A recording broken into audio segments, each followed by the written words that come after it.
Bonjour à toutes et à tous, et donc bonjour à l'église de Montpellier qui me fait l'honneur de faire une petite intrusion au travers de cette vidéo et durant votre soirée de Nouvel An.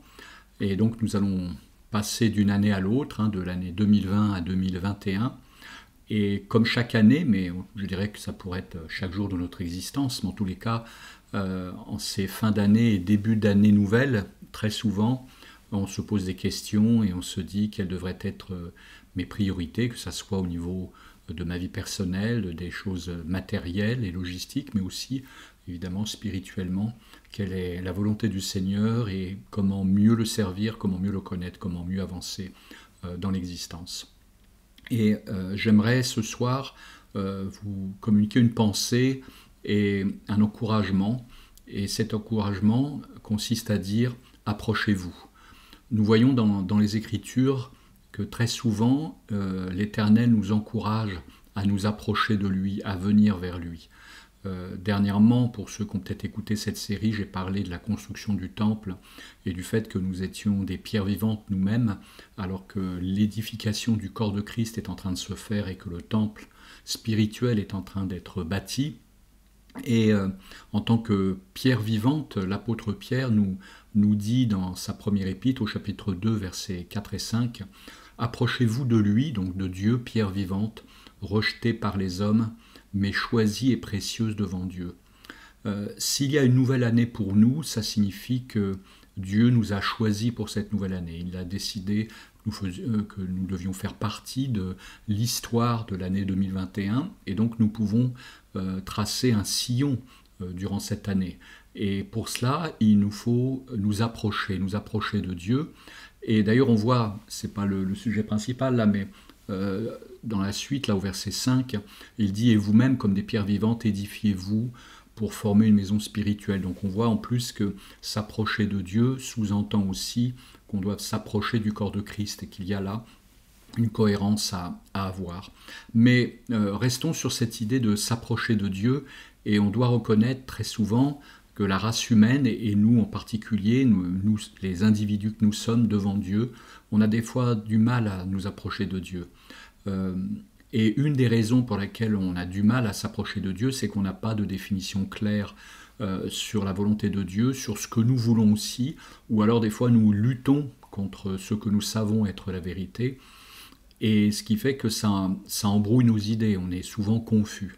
L'apôtre Jacques, au chapitre 4, verset 8, nous encourage ainsi en disant « Approchez-vous de Dieu et il s'approchera de vous ». C'est intéressant de voir que là, l'apôtre Jacques, dans toute son épître, nous parle principalement de la communion avec Dieu.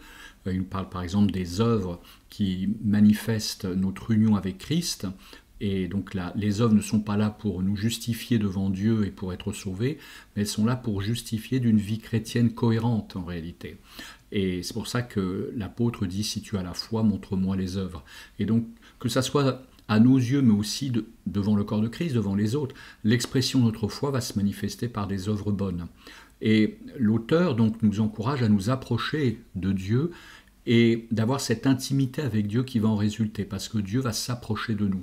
Nous avons été unis avec Christ au travers du salut que nous avons obtenu par la croix du Calvaire et de ce que Christ a fait il y a 2000 ans, mais aujourd'hui on va pouvoir être sauvés, je dirais, de nos situations difficiles, nous allons pouvoir traverser correctement les épreuves de la vie, parce que nous allons nous approcher de Dieu.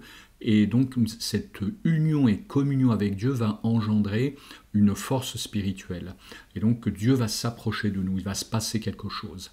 Et ensuite d'ailleurs il dit « Nettoyez vos mains, pécheurs, purifiez vos cœurs, hommes irrésolus ». Nous voyons que lorsque nous sommes irrésolus, lorsque nous sommes confus, lorsque nous n'avons pas de conviction, lorsque nous ne sommes pas déterminés, nous avons du mal à nous approcher de Dieu. Et donc il faut avoir cette volonté de nous approcher de Dieu. Alors on n'en a pas la capacité forcément parce que nous sommes faibles, nous sommes des fois désemparés, nous avons nos épreuves, mais lorsque nous avons une attitude qui consiste à vouloir s'approcher de Dieu, Dieu va s'approcher de nous et va nous sortir de notre nasse, de nos difficultés. N'oublions pas qu'en Genèse chapitre 3, on a là deux pensées intéressantes. Tout d'abord, lorsque Dieu a créé l'homme et la femme, il les avertit et il dit au verset 3, quant au fruit de l'arbre qui est au milieu du jardin, Dieu dit « Vous n'en mangerez point et vous n'y toucherez pas, de peur que vous ne mouriez ».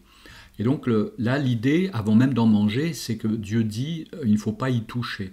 Et c'est une manière de dire ne vous approchez pas de cet arbre et de ses fruits qui sont attachés à cet arbre, les fruits de la connaissance du bien et du mal. Et parfois, malheureusement, nous ne nous approchons pas de Dieu, mais nous nous approchons de ce qui est interdit, de ce qui n'est pas nécessaire, de ce qui est des fois superflu, de ce qui est vain.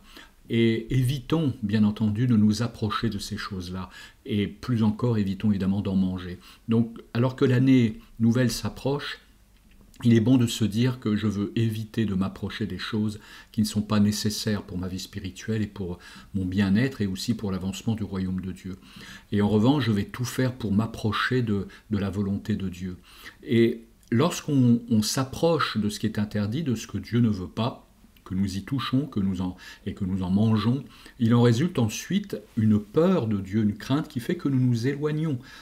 Quelques versets plus loin, nous voyons au verset 9 et 10 de Genèse 3, l'Éternel Dieu appelait l'homme. N'oublions pas que nous avons été choisis, nous avons été appelés, donc Dieu nous appelle en tout temps en réalité.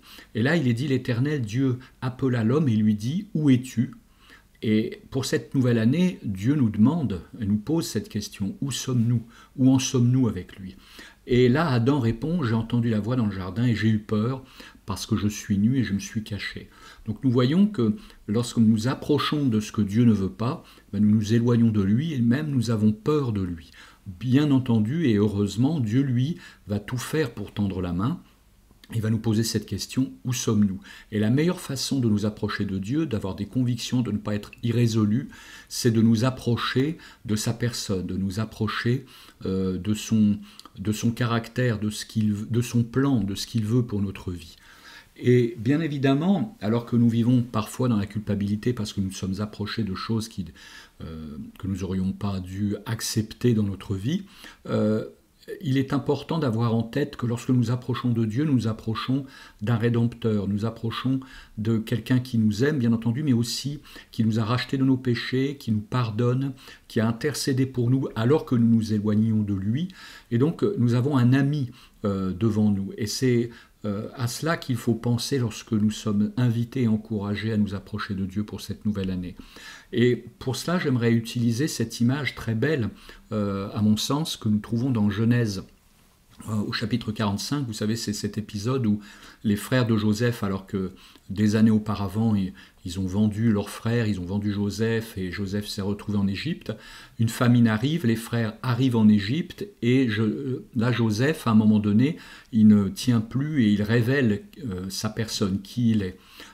Il est ému de compassion, et au verset 3, il dit ceci, Joseph dit à ses frères, « Je suis Joseph, mon père vit-il encore ?» Mais ses frères ne purent lui répondre car ils étaient troublés en sa présence. On peut le comprendre, ils avaient de la crainte, j'imagine que s'ils avaient pu fuir, ils l'auraient fait. Pourquoi? Parce qu'ils vivaient dans la culpabilité, ils s'étaient approchés du meurtre, ils s'étaient approchés de la jalousie, ils s'étaient approchés du péché, ils s'étaient approchés de la convoitise, ils s'étaient approchés de l'envie, ils s'étaient approchés de la haine. Et donc, en faisant cela, ils s'éloignaient bien entendu, non seulement de Dieu, mais aussi de ce frère qui était le leur. Et donc, ils étaient troublés en sa présence. Et au verset 4, Joseph ajoute, il dit à ses frères, « Approchez-vous de moi ». Et ils s'approchèrent, et il dit, « Je suis Joseph, votre frère, que vous avez vendu pour être mené en Égypte. » Et ce que Dieu nous dit aujourd'hui au travers de Jésus-Christ, c'est de nous approcher de notre frère, de l'aîné d'une belle lignée, de la famille de Dieu, notre Rédempteur. Approchons-nous de notre Joseph, Jésus-Christ. Et en faisant cela, nous allons nous approcher de la volonté de Dieu pour notre vie durant cette année 2021. Et au travers de la rédemption, nous allons nous approcher de Dieu de façon très concrète en nous approchant par exemple de notre appel en tant que mari. Si je suis un époux, c'est mon appel, je dois m'approcher de cet appel-là. Que Dieu veut, qu'est-ce que Dieu veut concernant cette caractéristique de ma vie qui est que je suis un époux. S'il y a une épouse, aussi les épouses doivent se poser cette question, s'approcher de cet appel, s'approcher de l'appel d'une maman selon le cœur de Dieu ou d'un père selon le cœur de Dieu. S'approcher aussi de son appel au travail. On est appelé à servir, on est appelé à être intègre, on est appelé peut-être à témoigner si on le peut. En tous les cas, nous sommes appelés à manifester le parfum de Christ. Donc à notre travail, même si parfois c'est un travail pénible, c'est un travail qui n'est pas évident, il y a peut-être des fois des tensions au niveau des collègues de travail, mais approchons-nous de la volonté de Dieu, approchons-nous de ce que Dieu veut pour nous. Et c'est ainsi que nous allons aborder cette année 2020 correctement. Il nous est demandé aussi peut-être de nous approcher du corps de Christ, de nous approcher du pardon. Peut-être que Dieu nous demande depuis des années de pardonner à quelqu'un. Approchons-nous du pardon. Il nous est peut-être demandé aussi de nous pardonner à nous-mêmes. Approchons-nous de ce pardon. Il nous est peut-être demandé d'exercer un ministère de réconciliation. Approchons-nous de ce ministère de réconciliation. Et en faisant ainsi, à chaque fois, nous allons nous approcher de Dieu et nous allons vivre une année bénie en 2021. Et peut-être, tout comme l'année que nous avons traversée et qui était une année pleine de rebondissements et très particulière, peut-être que cette année nouvelle sera aussi très particulière. Approchons-nous de ce que Dieu va permettre durant cette année. Approchons-nous au point d'être un témoin de tout ce que va faire Dieu durant cette année 2021. Ne rejetons pas ce qui nous déplaît forcément, mais embrassons la volonté de Dieu. Approchons-nous des circonstances et soyons un témoin de Jésus-Christ au milieu de situations parfois difficiles, mais en même temps, lorsque nous nous approchons de Dieu ainsi et que nous approchons de sa volonté, de sa souveraineté, nous sommes une lumière pour notre entourage. Donc que cette année 2021 soit une année remplie de bénédictions, de la lumière de Dieu et de sa personne. Que Dieu vous bénisse. Et toutes les salutations, bien entendu, de l'Église de Paris. Et nous penserons à vous, alors que nous aussi, de notre côté, nous allons nous allons vivre cette transition ensemble avec l'Église de Paris au travers d'une visio. Et nous prierons pour vous. Et voilà, on pensera à vous. À bientôt. Merci.